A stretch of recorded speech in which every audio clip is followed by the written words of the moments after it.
4 minutes.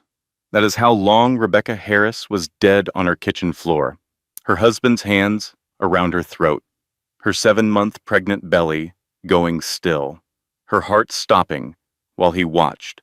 But here's what Derek Harris did not know. His wife had been recording everything for 6 months, and the voice-activated recorder hidden in that kitchen captured his confession. You should have stayed stupid, Rebecca, like Karen, like all the others. Others. There were others. Rebecca's heart started beating again. The paramedics brought her back, and what she discovered next would expose 3 generations of killers hiding behind money, power, and a mother who had been cleaning up her sons' bodies for 20 years. But surviving was just the beginning, because when Rebecca went public with the truth, witnesses started dying. Evidence started burning. And her own mother appeared on national television to call her crazy. This is the story of a woman who refused to stay silent, who fought back against a system designed to protect her attacker, who proved that the most dangerous thing a victim can become is a survivor with nothing left to lose. From clinical death to the courtroom, from victim to victor. This is 4 minutes. Value statement plus story meaning. This story carries a powerful message. If you have ever felt trapped, if you have ever been told you are too sensitive or too dramatic, if you have ever doubted your own reality because someone you loved made you question it, this story is your reminder. Trust your instincts, document everything, and never let anyone silence your truth. Your survival matters. Your voice matters. You matter. 4 minutes. That is how long my heart stopped beating on my kitchen floor. 4 minutes of nothing. No breath, no pulse, no life. Just the cold linoleum against my back and my husband standing over me, watching me die. But here is what Derek did not know. I had been recording everything for 6 months, and what I captured from that kitchen floor would destroy not just him, but an empire built on dead women's silence. My name is Rebecca Harris. I am 32 years old, and I am going to tell you how I survived the man who was supposed to love me. It started, as these things often do, with a lie I told myself. Derek Harris was everything I thought I wanted. Handsome, successful, charming in that effortless way that makes you feel like the original person in the room. When we met at a charity fundraiser 6 years ago, he pursued me with the kind of intensity that feels like love when you are young and do not know any better. I was a journalist back then, investigative reporting for the Tribune. I had won awards, I had sources, I had a reputation for finding the truth no matter where it hid. Derek hated that about me. I just did not realize it until it was almost too late. The first year of our marriage was wonderful, or at least, I thought it was wonderful. Looking back now, I can see the signs I missed. The way he would suggest I did not need to work so hard. The way he frowned when I mentioned my colleagues. The way he slowly, carefully, methodically cut me off from everyone who might have told me what I could not see. By year 3, I had left my job. Derek made enough money for both of us, he said. I should focus on our home, on our future family, on being a good wife. I told myself I was happy. I told myself this was what I wanted. I told myself the knot in my stomach every time he came home was excitement, not fear. But here's the thing about lying to yourself. Eventually, the truth gets tired of waiting. I was 7 months pregnant when I found the first piece of evidence. Derek had left his laptop open on the kitchen counter. He never did that. He was meticulous about his privacy, his passwords, his carefully constructed walls. But that Tuesday morning, he rushed out for an emergency meeting, and he forgot. I should not have looked. That is what the old Rebecca would have said. The Rebecca who still believed her husband loved her. The Rebecca who had not yet learned that trust is a weapon in the wrong hands. but I had stopped being that Rebecca months ago. You see, something had shifted in me around my 5th month of pregnancy. Maybe it was hormones. Maybe it was instinct. Maybe it was the way Derek's hand lingered a little too long on my arm during arguments, his fingers pressing just hard enough to leave invisible bruises. I had started documenting things, small things at first, the way he moved my car keys, and then accused me of being forgetful, the way he told me about dinner plans I had no memory of making, the way he quoted conversations that never happened, making me question my own mind. Gaslighting. I knew the word, I had written articles about it, but knowing a word and living inside it are two very different things. So I documented. I hid a notebook behind the cleaning supplies under the sink.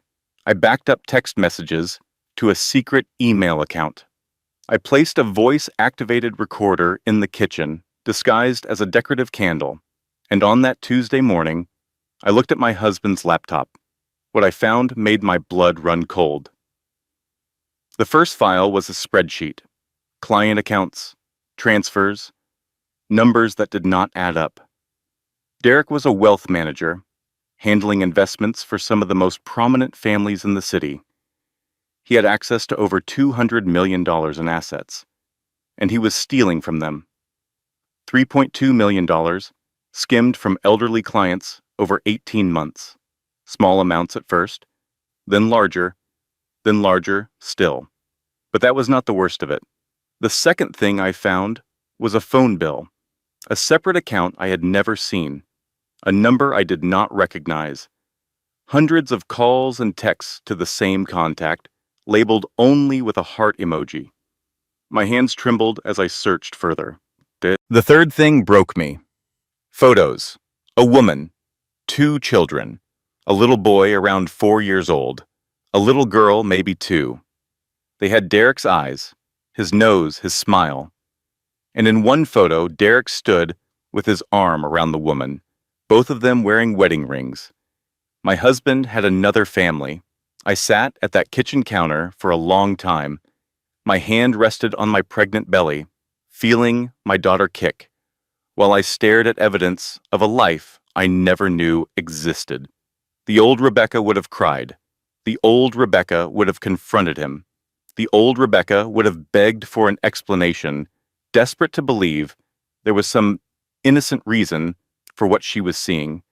But I was not the old Rebecca anymore. I was a woman who had been slowly suffocating for years, a woman who had started sleeping with one eye open, a woman who had programmed her phone's emergency button to dial 911 with a single press. I was a woman who had learned the hard way that the most dangerous time in an abusive relationship is when you try to leave. So I did not confront him, not yet. Instead, I copied everything, every file, every photo, every incriminating document. I uploaded them to 3 separate cloud accounts, all with passwords Derek would never guess. Then I closed the laptop and went back to making his coffee. 2 sugars. Stirred exactly 20 times clockwise. The man counted. He actually counted the stirs. Who does that? Serial killers, I thought. Serial killers count coffee stirs. But I made it perfect anyway, because I needed time. I needed a plan. And I needed Derek to believe I was still the stupid, compliant wife he had created. He came home that night in a good mood. The meeting had gone well. A new client, big money. He kissed my cheek and patted my belly and asked what was for dinner. I smiled and told him pot roast, and I waited. 3 days later, I found the plane ticket. One way to the Cayman Islands, booked for the following Wednesday. Just one seat. He was going to run. Take the money and disappear. Leave me pregnant and penniless and utterly destroyed. Unless I destroyed him first, I texted my best friend Sarah a code word we had established months ago. Red velvet. It meant I need you to be ready. Something is coming. She texted back a single word. Always. Then I checked my recorder, made sure it was working, made sure it was hidden, and I waited for my husband to come home. If you are listening to this and something feels familiar, if you have ever documented a conversation because you knew he would deny it later, if you have ever hidden money or made secret plans or programmed emergency numbers into your phone, I need you to understand something. That feeling in your gut is not paranoia. It is not you being dramatic or crazy or too sensitive. It is your survival instinct, and you should trust it because I trusted mine, and it saved my life. Derek came home at 9:30 that night, late, which was unusual. His face was tight, controlled, the way it got when something had gone wrong at work. I was in the kitchen, making coffee, always making coffee. He dropped his keys on the counter with more force than necessary. I heard them land, felt the vibration through the floor. "Rebecca," he said. His voice was calm, too calm. I turned around slowly, the coffee pot in my hand. "Yes? Where were you today?" The question caught me off guard. "I was here. All day. Why?" He took a step toward me. "Someone accessed my laptop." My heart hammered, but I kept my face neutral. I had practiced this. All those years as a journalist, interviewing criminals and politicians, had taught me how to lie with my eyes. "What do you mean?" I set the coffee pot down carefully.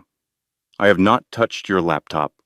He stared at me for a long moment, searching, calculating, then he smiled, but it did not reach his eyes. "Of course you have not," he said.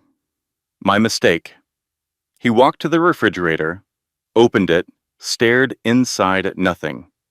The silence stretched between us like a held breath. I went back to making the coffee. 2 sugars, 20 stirs, perfect. But my hands were shaking, just slightly, just enough.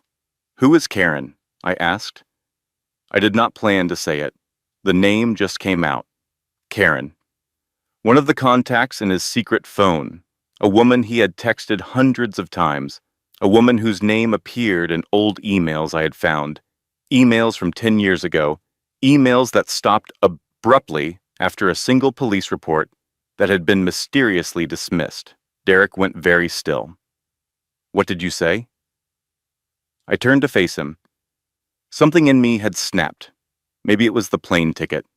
Maybe it was the other wife. Maybe it was 7 months of carrying his child while he planned to abandon us both. "Karen," I repeated, "and Jennifer, and Megan. Who are they, Derek?" His face changed. I watched it happen in slow motion, the mask slipping, the real Derek emerging from behind the charming facade. "You should not have looked," he said quietly. I backed up a step. My hand found the counter behind me, steadying myself. "What happened to them?"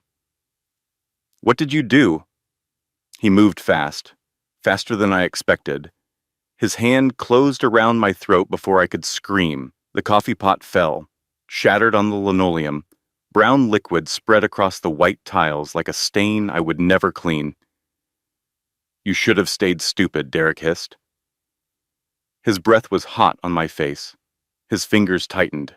"Like Karen. Like all the others. Now look what you made me do." "Others?"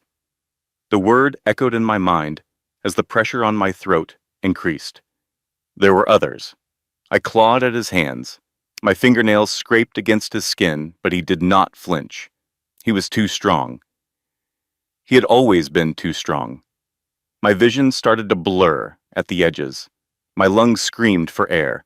My baby kicked frantically inside me, sensing the danger, fighting to survive. I counted the seconds.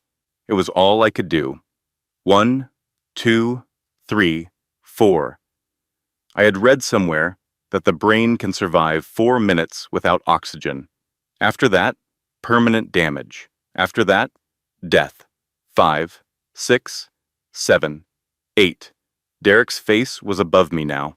I had fallen to my knees without realizing it.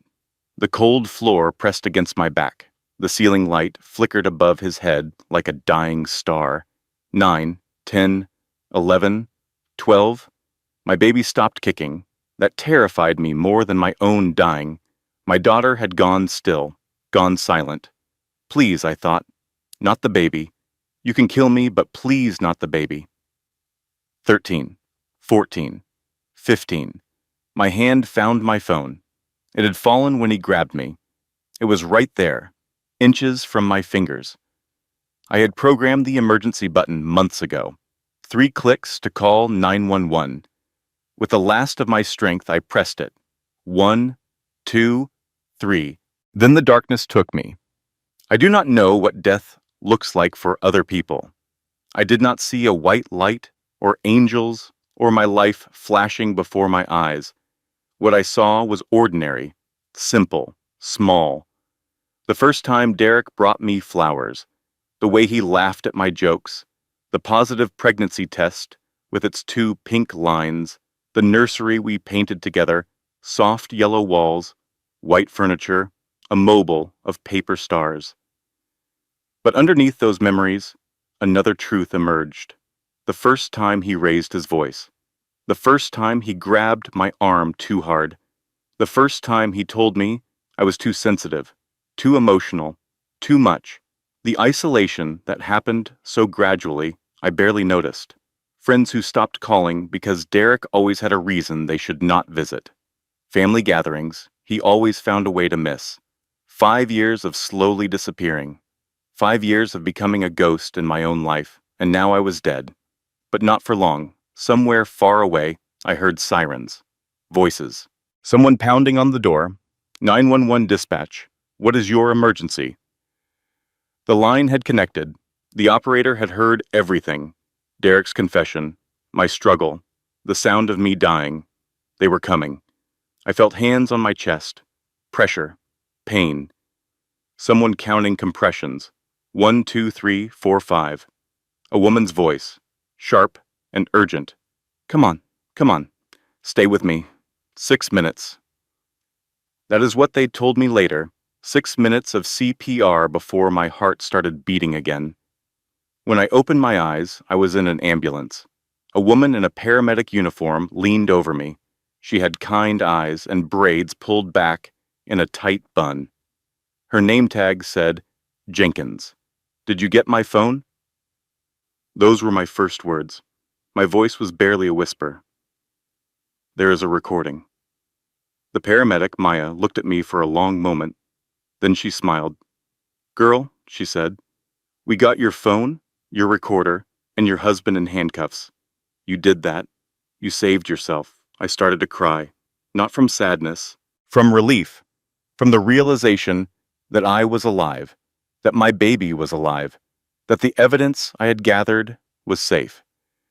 Your baby is okay, Maya said gently. Heart rate is elevated but steady. She is a fighter, like her mom. Where is Derek? Police have him. He is not going anywhere. I closed my eyes, let myself breathe, let myself believe, for just a moment, that the worst was over, but I was wrong. The worst was just beginning. The hospital was bright and cold and smelled like antiseptic. I spent 3 days there, recovering from the strangulation, monitoring my baby, giving statement after statement to police. Detective Patricia Okonkwo arrived on my first night. She was a tall woman with sharp eyes and a voice that commanded attention without raising above a conversational tone. She specialized in domestic violence cases, she told me. She had seen everything, but even she looked shaken when she listened to my recording. The audio was clear, damning. Derek's voice saying, you should have stayed stupid, like Karen, like all the others. The sounds of struggle, my gasping breaths, the moment everything went silent. This is one of the clearest recordings I have ever heard, Detective Okonkwo said. Combined with your medical evidence and the 911 call, we have more than enough to charge him. What about the others? I asked. Karen. Jennifer. He said there were others. We are looking into it. She squeezed my hand. You focus on healing. Let us handle the rest. Everything seemed to be falling into place. Derek was arrested and held without bail. The judge cited flight risk. given the plane ticket to the Cayman Islands, and danger to the community, given the severity of the attack. His father, Judge William Harris, was forced to recuse himself from anything related to the case. The media picked up the story within 48 hours. Pregnant woman survives murder attempt. Audio recording captures husband's confession. Wealthy finance manager accused of attempted murder.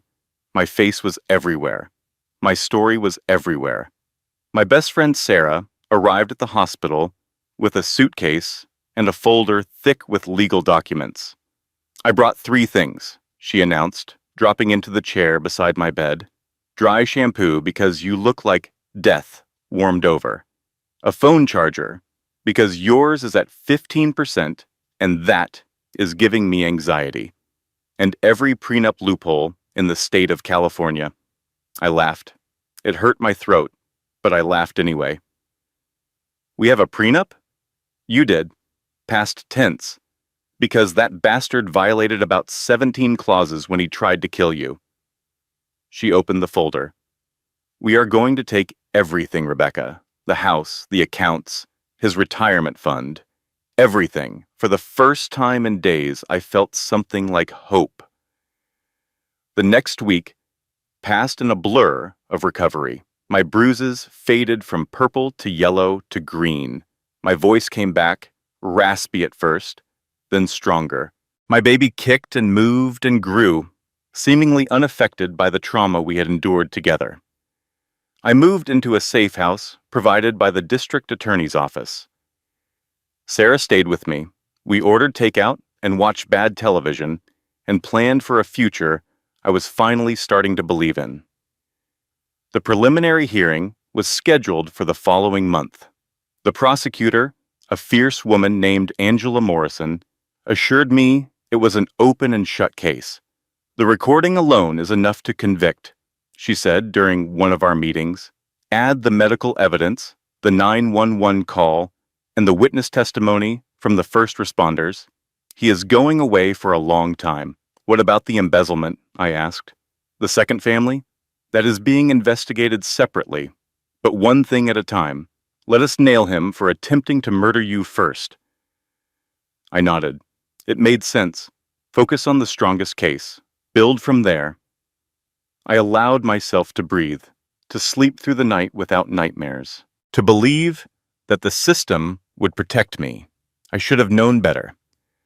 The call came on a Tuesday morning, exactly 2 weeks after the attack. Rebecca.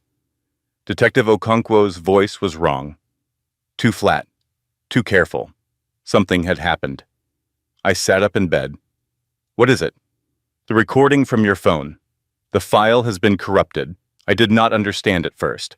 What do you mean corrupted? Our tech team discovered it this morning.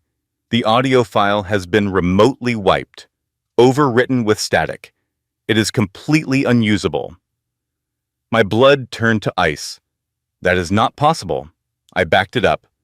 I sent copies to 3 different cloud accounts. They are all gone. Whoever did this had access to your accounts, your passwords, everything. Derek. But Derek is in jail. He does not have access to a computer. No, but his family does. The silence stretched between us. His bail hearing is this afternoon, Detective Okonkwo continued. Without the recording, our case is significantly weaker.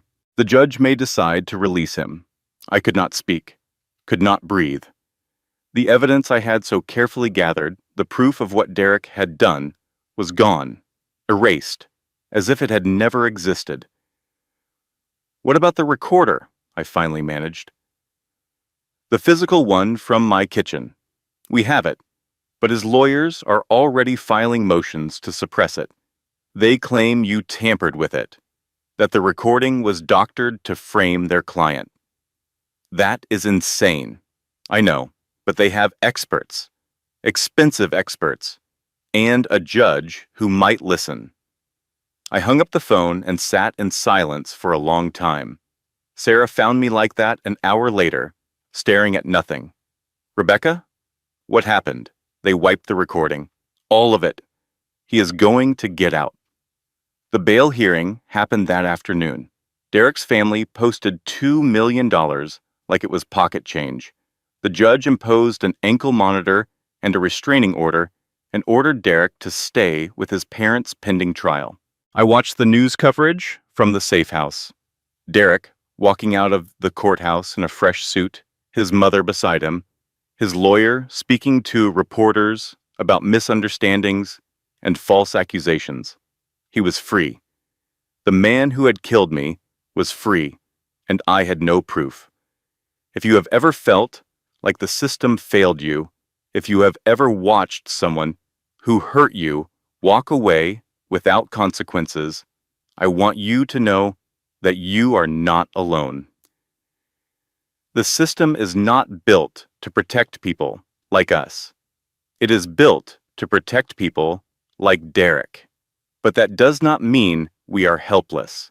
It does not mean we have to give up, because I did not give up.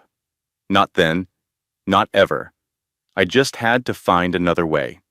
The first week after Derek's release was the longest of my life. I moved to a new safe house, this one unlisted, known only to Sarah and Detective Ookonkwo. I slept with a chair wedged under my door handle. I checked the locks 17 times before bed each night, and I started investigating. If the evidence I had gathered was gone, I would find new evidence. If his family had money and lawyers and power, I would find something they could not buy their way out of. I would find the others, Karen, Jennifer. The women Derek had mentioned in his confession, the women whose names I had seen in his old emails. I started with Karen Mitchell. It took 3 days of searching through old records, social media archives, and public databases. But I found her. Or rather, I found what had happened to her. 10 years ago, Karen Mitchell had filed a police report against Derek Harris. Assault, strangulation. The report described injuries remarkably similar to mine. But the case had been dismissed. The charges dropped. And 6 months later, Karen had signed a non-disclosure agreement in exchange for $500,000 from the Harris family. She had been silenced, paid off, erased, just like they were trying to do to me. I searched for her current address, her phone number, any way to contact her. But Karen Mitchell had disappeared. No social media, no public records, no trace. She was either in hiding or dead. I moved on to Jennifer Cole. Jennifer had dated Derek in his early 20s, back before he learned to hide his violence so well. I found a restraining order from 15 years ago, complete with photos of bruises that made my stomach turn. But like Karen's case, the restraining order had been mysteriously dismissed. The judge who signed the dismissal, a golf buddy of Derek's father. Unlike Karen, Jennifer was not completely invisible. She had changed her name, moved across the country, built a new life. But I found her. A journalist's instincts never really disappear. I sent her an email, then a letter. Then, when she did not respond, I drove 6 hours to stand on her doorstep. The woman who opened the door was in her early 40s, with tired eyes and scars on her neck that I recognized.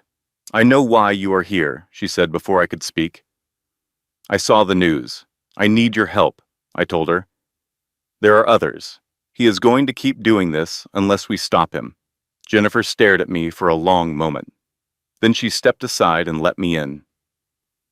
She told me everything. The romance that turned to control. The control that turned to violence. The night he choked her until she blacked out. The months of threats after she went to the police. The money his family offered to make it all go away. "I was young and scared and alone," she said. "I took the money. I ran. I changed my name and my face and everything about myself. But I never forgot." "Will you testify?" Her hand shook as she poured us both coffee. "If I testify, they will destroy me. They have money, connections, they always win. They have not won against me yet," I said. and I am not going to stop. Not until he is in prison. Jennifer looked at me, at my pregnant belly, at the determination in my eyes. You really think you can beat them? I have to, I said, because if I do not, he will do this to someone else, and the next woman might not survive. Jennifer was quiet for a long time. Then she stood, walked to a closet, and pulled out a cardboard box. I kept everything, she said. Photos of my injuries, medical records, copies of the restraining order. I knew someday someone would come looking. I stared at the box, at 15 years of evidence that had been waiting for this moment. One more thing, Jennifer added. You should find a woman named Megan. Derek married her about 6 years ago, told her his first wife, meaning you, died in a car accident. What? He has another wife, Rebecca. Another family. She has no idea who he really is. My head spun. I had known about the other woman, the photos on his laptop. But married? Derek Harris was a bigamist. And somewhere out there was another wife who had no idea she was sleeping next to a monster. I drove home that night with Jennifer's box of evidence in my trunk and a growing sense that this story was bigger than I had ever imagined. But the hits kept coming. The next morning, I turned on the news to see my mother's face on screen. My mother, Linda. The woman who had raised me alone after my father left. The woman I had called every Sunday for the past 15 years. The woman I had trusted completely. She was standing outside a courthouse, surrounded by reporters, and she was talking about me. My daughter has always been dramatic, she said to the cameras. She had mental health issues in college. Derek has been nothing but patient with her. This pregnancy has made her unstable. I stared at the television. My coffee grew cold in my hands. I believe my son-in-law is innocent, my mother continued. Rebecca needs help, professional help. This fantasy she has created about Derek trying to kill her is exactly that. A fantasy. The phone rang. Sarah's name on the screen. I answered without speaking. Rebecca. Sarah's voice was careful. Did you see it? Why, the word came out broken. Why would she do this? I do not know, but I am going to find out. It took Sarah 2 hours to get the answers. Derek has been paying your mother's mortgage for 3 years, she told me. He bought her that new car. He pays her credit card bills. She is completely financially dependent on him. My mother had sold me out. For money. For a house. For the comfortable life Derek provided. There is more, Sarah continued. She has been giving him information about you, your location, your plans, everything. I felt something break inside me. Not my heart, that had broken long ago. Something deeper, the last thread of trust I had in the people who were supposed to love me. I called my mother that night. She answered on the third ring. Rebecca, honey. Her voice was sweet, concerned, the voice of a loving mother. You saw the news. I am so sorry, but I had to tell the truth. The truth, I repeated. Derek explained everything. How you have been paranoid. How the pregnancy has affected your mind. He is so worried about you. Derek tried to kill me, Mom. He strangled me for 4 minutes. I died on the kitchen floor. Sweetheart, that is exactly what I mean. You are confused. You are making things up. Derek would never hurt you. I laughed. It was not a kind laugh. You chose a house over your grandchild, I said. I hope the foundation cracks. I hung up and never spoke to her again. Not everyone who shares your blood shares your best interests. Chosen family is real family. Blood relatives who betray you are just strangers with your DNA. I learned that lesson the hard way. I hope you never have to. The stress of everything triggered early labor at 34 weeks. I woke at 3 in the morning with contractions that felt like my body was turning itself inside out. Sarah called 911. The ambulance came.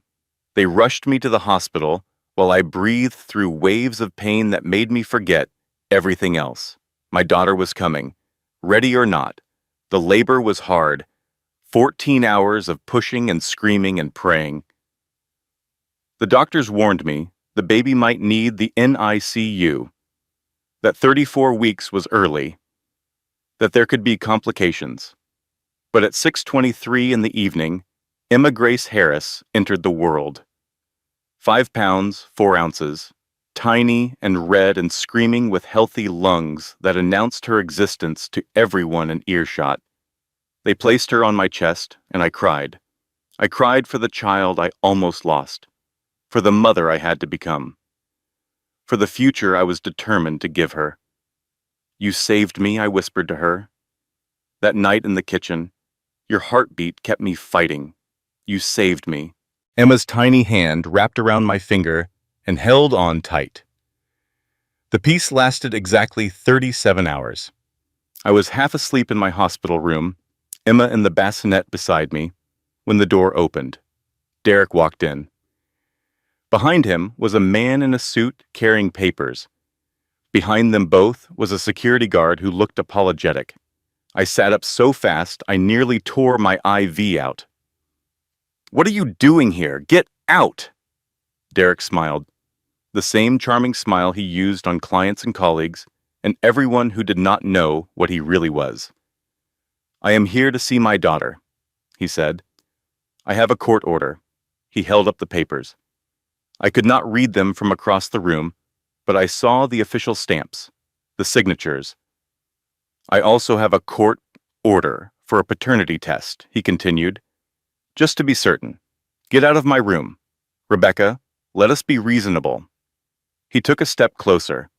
"You have made some very serious accusations against me, accusations that are unfounded and damaging to my reputation. But I am willing to put that aside for the sake of our child." I reached for the call button, pressed it repeatedly. "The judge agrees that a father has rights," Derek said. "Supervised visitation. I will be present for the paternity test. You tried to kill me."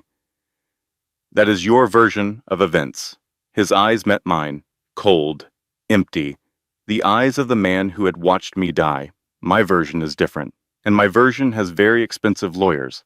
A nurse rushed in, followed by 2 more security guards. These ones did not look apologetic. "Sir, you need to leave," one of them said. "I have a court order," Derek repeated, "and this patient has a doctor's order barring all visitors. You can take it up with the legal department." They escorted him out. But not before he looked back at me one last time. "This is not over," he said. I believed him. The next week was chaos. Emergency hearings, legal motions, paperwork filed and countered and filed again. Derek's lawyers argued for expanded visitation rights. They argued that I was mentally unstable. They presented my mother's testimony as evidence of my paranoia. My lawyers fought back with medical records and expert witnesses and the fact that their client had literally killed me.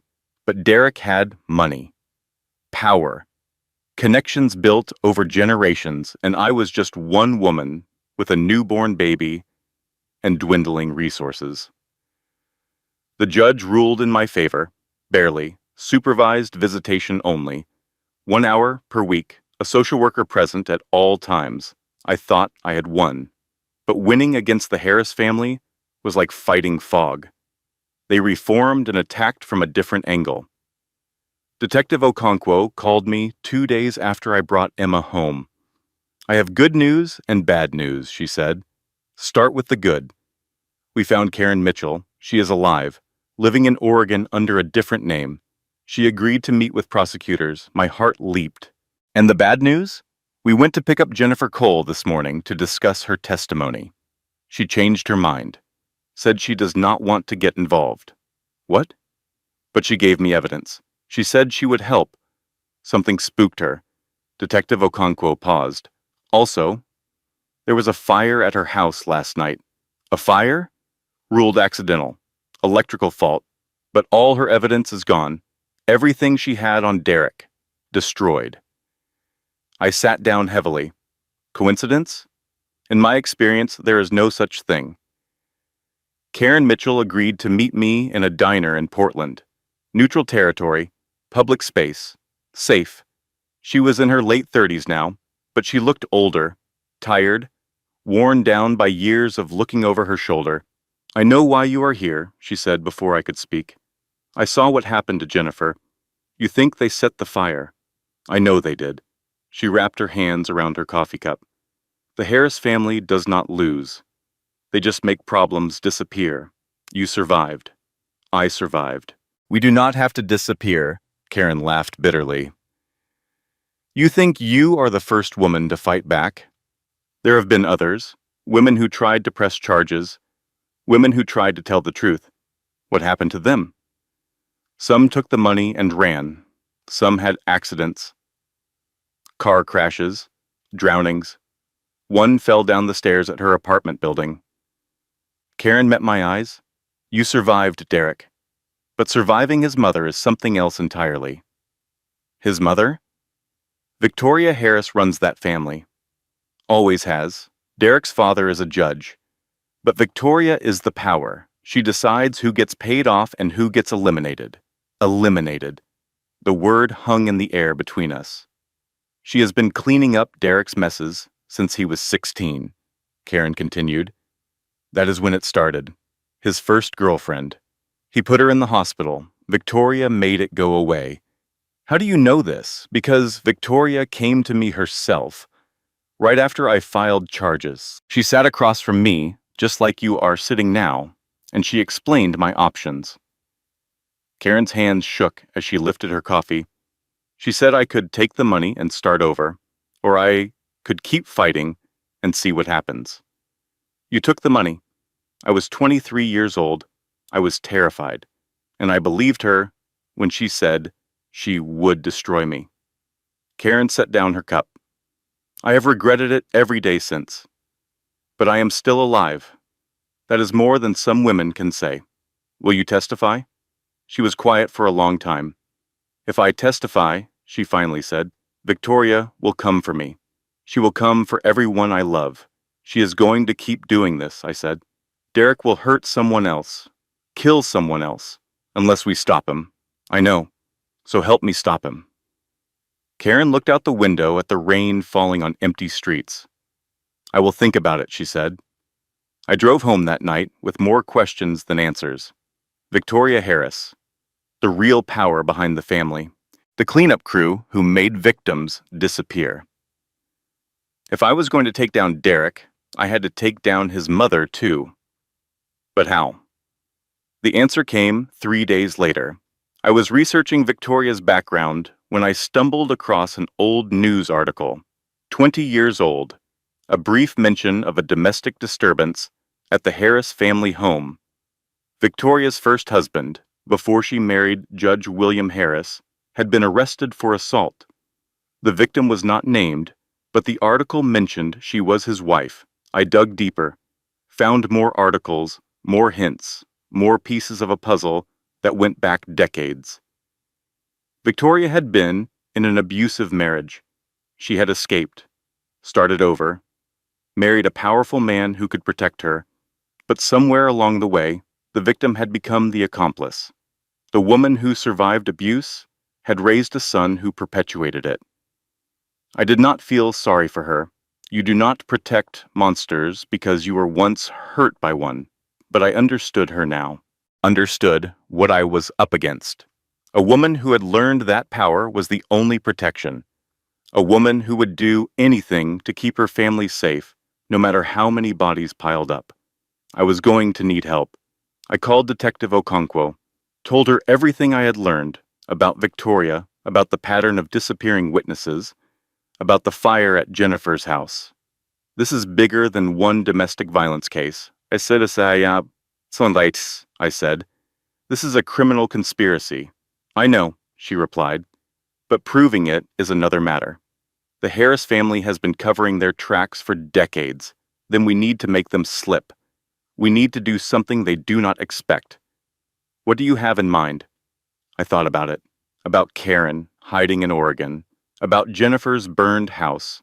About my mother on television calling me crazy. They control the narrative, I said. They always have. They pay people off. They destroy evidence. They make problems disappear. Right. So what if I became too big to disappear? What if I told my story to everyone, not just the police, not just the courts, everyone? You mean go public? I mean go viral. I wrote the thread at 3 in the morning while Emma slept in her crib beside me. Every word felt like a weapon. Every sentence a piece of ammunition. My name is Rebecca Harris. 6 weeks ago, my husband strangled me until my heart stopped. I was dead for 4 minutes. And since then, his family has done everything in their power to silence me. I started from the beginning. The charming courtship, the gradual isolation, the gaslighting that made me question my own mind. I wrote about the night I almost died, about the recording that was mysteriously wiped, about my mother appearing on television to call me crazy, about witnesses who had been silenced or scared into silence. I named names. Derek Harris, Victoria Harris, Judge William Harris. I included photos, documents, everything I had gathered that had not been destroyed. And at the end, I wrote this: if I disappear, you know who did it. If something happens to me, if I have an accident or a sudden illness, or I am found dead from suicide, you will know the truth. The Harris family does not let victims tell their stories, but I am telling mine, and now millions of people have heard it. I hit publish at 4:17 in the morning. By 6, the thread had 10,000 views. By noon, it had 1 million. By evening, my name was trending nationwide. The response was overwhelming. Thousands of messages from other survivors, media requests from every major network, lawyers offering to represent me pro bono, and from the Harris family, complete silence. For 3 days, they said nothing, did nothing, probably scrambling behind closed doors, trying to figure out how to control a narrative that had spiraled beyond their reach. Then Victoria Harris appeared on television. I watched her press conference with Sarah beside me, both of us barely breathing. Victoria stood at a podium, perfectly composed, surrounded by lawyers and publicists. She dabbed at her eyes with a handkerchief. My family is being victimized by a disturbed woman, she said. Rebecca Harris has a history of mental illness. Her accusations are completely fabricated. My son is innocent, and we will prove it in court. A reporter raised his hand. Mrs. Harris, what about the allegations of witness intimidation? The fire at Jennifer Cole's house? Baseless conspiracy theories. Victoria's voice was steady. We are cooperating fully with law enforcement. We have nothing to hide. Another reporter? What about the claims that your family has paid off previous victims? We do not dignify lies with a response. Victoria looked directly into the camera. The only real victim here is my son, and we will fight these false accusations with everything we have. She walked away without taking more questions. They are scared, Sarah said. That is what scared looks like when you are rich enough to afford professional composure. I was not so sure. Victoria had been managing crises for decades. She would not go down without a fight. The fight came sooner than I expected. 2 days after Victoria's press conference, Karen Mitchell was found dead in her apartment. The police ruled it suicide, pills and alcohol, a note that said she could not live with the guilt anymore. I did not believe it for a second. Detective Okonkwo called me that night. Her voice was grim. Karen is dead, she said. I know. I saw the news. There is more. Jennifer Cole's house fire. We found evidence of accelerant. It was arson. Can you prove who did it? Not yet. But Rebecca, you need to be careful. These people are not just willing to pay off witnesses anymore. They are willing to kill them. I looked at Emma, sleeping in her crib, at her tiny hands and peaceful face. I am not going to stop, I said. I know. Just stay alive long enough to finish this. I was about to hang up when something else occurred to me. Detective, Derek's other wife, Megan. Have you found her? We are looking, but she seems to have gone underground. Find her, I said. She might be the key to everything. Megan Harris found me first. She showed up at my safe house on a Tuesday afternoon, 2 weeks after Karen's death. I did not know how she got the address. I did not ask. She was in her mid-30s, blonde, put together in that way that suggests money and time and careful attention. She looked like exactly the kind of woman Derek would choose. Polished, perfect, easily controlled, but her eyes told a different story. Red-rimmed, exhausted, the eyes of a woman whose world had just collapsed. "You are Rebecca," she said, "and you are Megan. I saw your thread." She laughed bitterly. "My husband's first wife, back from the dead, except he told me you died in a car accident 5 years ago. He is good at lying. He is good at everything, except being human." She walked into my living room like she had been there before, looked around at the sparse furniture, the baby supplies, the evidence of a life stripped down to essentials. "I have 2 children with him. Did you know that? I saw the photos on his laptop. A boy and a girl. They look just like him." Megan's voice cracked. "Every time I see their faces now, I see his." I did not know what to say, so I said nothing. She sat down heavily on my couch. "I did not know. I need you to understand that. Whatever you think of me, I did not know what he was. I believe you. Do you? Because I am not sure I would believe me."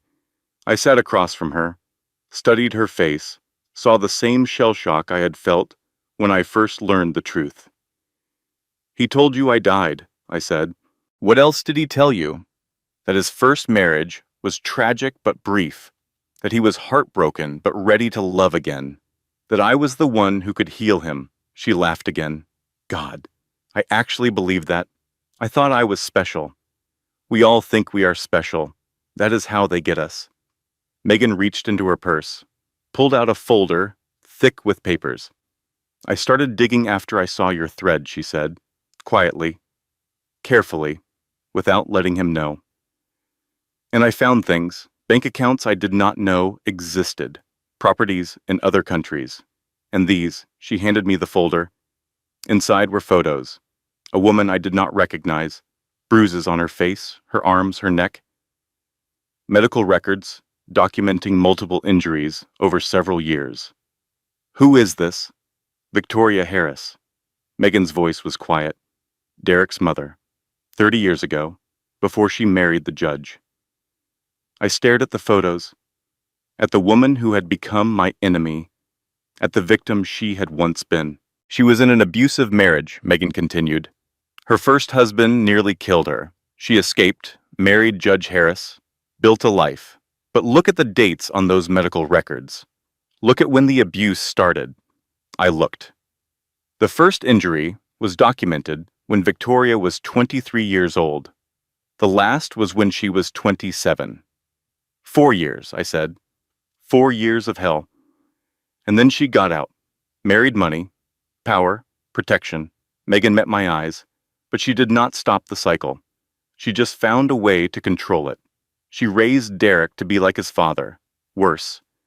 She raised him to believe he could do anything and she would clean up the mess. She created the monster, and she has been protecting him ever since. I sat back. Let the implications wash over me. Victoria Harris was not just covering up her son's crimes. She was perpetuating a cycle of abuse that went back generations, a cycle she had once suffered from, a cycle she now protected. "Why are you showing me this? Because I am done." Megan's voice hardened. "I spent 6 years married to a monster. I had his children. I let him into my life, my bed, my family, and the whole time he was planning to do to me what he did to you. I found the life insurance policy, Rebecca. $2 million. With me as the beneficiary if I died. He was going to kill you. Eventually. When he got bored. When I asked too many questions. When I became inconvenient." She stood up. "I am going to testify against Derek, against Victoria, against all of them. I have documents. I have recordings. I have enough to bury that entire family. They will come after you. Let them try. I have money now.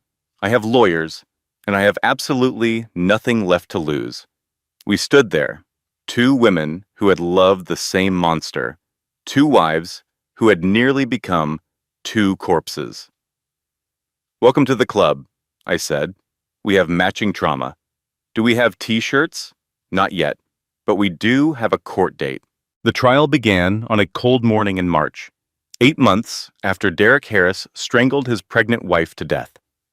The courthouse was surrounded by media, cameras, reporters, satellite trucks from every major network. My viral thread had turned this into the most watched domestic violence case in decades. I sat in the front row of the gallery with Sarah beside me. Emma was safe at home with a private security guard and two of Sarah's most trusted friends. Megan sat on my other side. We had become unlikely allies over the past weeks.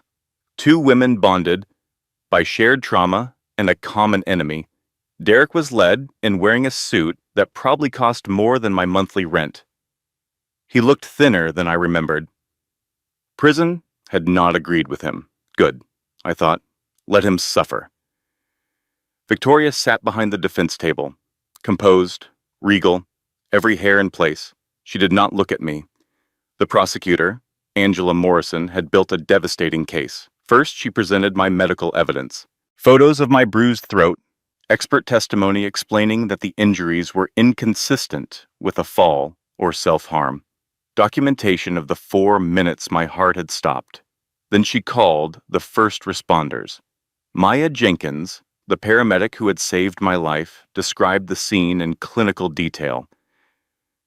The marks on my neck, my words when I regained consciousness, my terror when I realized Derek might still be nearby. Then came the witness testimony. Jennifer Cole, despite her fear, had agreed to testify after all. The fire that destroyed her evidence had destroyed her fear too. He choked me until I passed out, she said on the stand. Then he stood over me and watched, like he was curious, like he wanted to see what death looked like. Megan testified next. She described finding my viral thread, realizing her husband had lied about everything, discovering the life insurance policy with her name on it. He was going to kill me, she said, just like he tried to kill Rebecca, just like he killed Karen. It was only a matter of time. The prosecutor saved the best for last. She called Victoria Harris to the stand. I watched Derek's mother walk to the witness chair, watched her take the oath, watched her arrange her face into an expression of maternal concern. Mrs. Harris, the prosecutor began, how would you describe your relationship with your son? Close. Loving. I have always supported Derek. Supported him how? In every way a mother should. Financially, emotionally. I want what is best for him. Angela picked up a document from her table. Mrs. Harris, do you recognize this? Victoria looked at the paper. Her composure flickered. Just slightly. I do not believe so. This is a wire transfer for $500,000 made from an account controlled by you to a woman named Karen Mitchell. It is dated 2 weeks after Karen filed assault charges against your son. Can you explain this? I do not recall that transaction. The prosecutor produced another document, and this is a payment to a security firm called Digital Shield, made 3 days before Rebecca Harris's audio recording was remotely erased. That firm is owned by a shell company traced back to your family trust. Objection. Derek's lawyer stood. This is speculation. Your Honor, the prosecutor continued, I have documentation linking Mrs. Victoria Harris to witness tampering, obstruction of justice, and conspiracy to cover up multiple violent crimes committed by her son over a 20-year period. The courtroom erupted. The judge banged his gavel. Victoria's composure finally cracked. I was protecting my son, she shouted. You do not understand what it is like. You do not know what I have sacrificed. What have you sacrificed, Mrs. Harris? The prosecutor's voice was calm. Karen Mitchell, Jennifer Cole's home, Rebecca Harris's life. You have no idea what that boy has been through. What he has been through? Angela turned to the jury. Let me tell you what Derek Harris has been through. He was raised to believe that women are disposable, that violence is acceptable, that money can make any problem disappear, and his mother made sure of it. She produced the final piece of evidence, the medical records Megan had given me, Victoria's own documentation of abuse from decades ago. Victoria Harris was herself a victim of domestic violence, the prosecutor said. For 4 years, she endured what her son later inflicted on others. She escaped. She survived. But instead of breaking the cycle, she perpetuated it. She raised a predator and protected him at all costs. Victoria's face went pale. The jury stared at her, at the photos of her bruises from 30 years ago, at the woman who had become exactly what she once feared. 3 generations, the prosecutor concluded. Victoria's first husband abused her. Her second husband, Judge William Harris, covered up crimes for his stepson. And Derek continued the legacy of violence. This family has been destroying women for decades. It ends today. The deliberation took 4 hours. Derek was convicted on all counts: attempted murder, assault, bigamy, obstruction of justice. The judge sentenced him to 45 years to life. Victoria was convicted separately: conspiracy, obstruction, accessory after the fact. She received 15 years. When they led Derek away in handcuffs, he looked at me one last time. "This is not over," he said. The same words he had spoken in my hospital room, the same threat he had been making for months. I smiled at him. It was not a kind smile. "Yes, it is," I said. "Goodbye, Derek." I never saw him again. 2 years later, I stood on a stage in front of 300 people at a domestic violence awareness conference. My book had just been published. 4 minutes. A Survivor's Guide to Leaving. It had debuted at number 4 on the bestseller list and was climbing.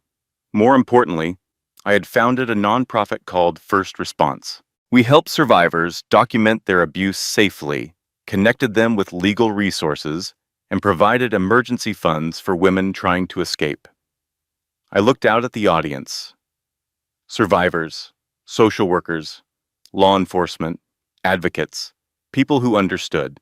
People asked me why I did not leave sooner, I said into the microphone, why I stayed with a man who hurt me. And I used to struggle with that question, used to think there was something wrong with me. I paused, let the silence stretch. But I have learned that leaving is the most dangerous time, the most likely time to be killed. I did not stay because I was weak. I stayed because some part of me understood that leaving might cost me my life. I looked at the faces watching me, some nodding, some crying, some with expressions I recognized too well. So the question is not, why did I stay so long?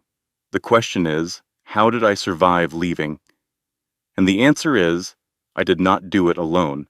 I had people who saw me when I was invisible, who believed me when he called me crazy, who stood beside me when the whole system seemed designed to protect him instead of me. I talked for 20 minutes about the warning signs, about documentation, about emergency plans and safety buttons, and the difference between love and control. At the end, I said this: if you are watching this and something feels familiar, if you have ever documented a conversation because you knew he would deny it later, if you have ever hidden money or made secret plans or programmed emergency numbers into your phone, I need you to understand something. That feeling in your gut is not paranoia. It is not you being dramatic or crazy or too sensitive. It is your survival instinct. And you should trust it, because I trusted mine, and it saved my life. After the speech, a young woman approached me, maybe 22 years old, bruises barely hidden under makeup. I recognized her immediately. I had been her once. "My boyfriend chokes me during arguments," she whispered. He says it is not a big deal, that he is just showing me who is in control. I took her hands in mine. It is a big deal, I said. Strangulation is one of the biggest predictors of homicide and domestic violence situations. You need to leave now, today. But I love him. I loved Derek too, and he tried to kill me. Love does not make abuse acceptable. I gave her my card, the number for our hotline, the name of a shelter where she could go tonight. I do not know if she used them. I never found out, but I hoped. That evening, I went home to the small house I had bought with my book advance. My house, my money, my life. Emma met me at the door. She was 2 years old now, with her father's eyes, but my determination. She did not know about Derek. Would not know for years. Someday, I would tell her the truth, but not yet. Mama, she said, holding up a picture she had drawn. Purple and green scribbles that might have been flowers or monsters or abstract art. Pretty. So pretty, I agreed, just like you. I picked her up, held her close, felt her heart beat against my chest. We had survived, both of us, against all odds, against a system that protected monsters, against a family that destroyed women, against a man who had tried to erase us both. I thought about Derek in prison, about Victoria in prison, about Karen and Jennifer and all the women who had come before me, the ones who did not survive, the ones who never got to tell their stories. I would tell their stories. I would make sure none of them were forgotten. But tonight, I was just a mother, holding my daughter, watching the sun set through my window. I had been dead for 4 minutes, but I had been alive every minute since. Not because a man saved me, not because the system protected me, because I saved myself. I documented, I prepared, I fought. And when they tried to silence me, I became too loud to ignore. Emma fell asleep in my arms. I carried her to her room, tucked her into bed, kissed her forehead. I love you, I whispered, and I am going to teach you what real love looks like, what healthy relationships feel like. No one gets to hurt you and call it love. Remember that. She did not answer. She was too young to understand, but someday she would. Someday she would know exactly who her mother was and what her mother survived. I checked the locks once, just once, not 17 times anymore, just once. Then I went to bed and slept through the night. No nightmares, no counting seconds, no fear, just peace, and that was worth everything. If you recognize your life in my story, I need you to know something. You are not crazy. You are not too sensitive. You are not imagining it. Start today. Tell one person. Save one piece of evidence. Put $1 in your escape fund. You are worth saving. And you are strong enough to save yourself. I promise. If this story resonates with you, or if you know someone who needs to hear it, please share it.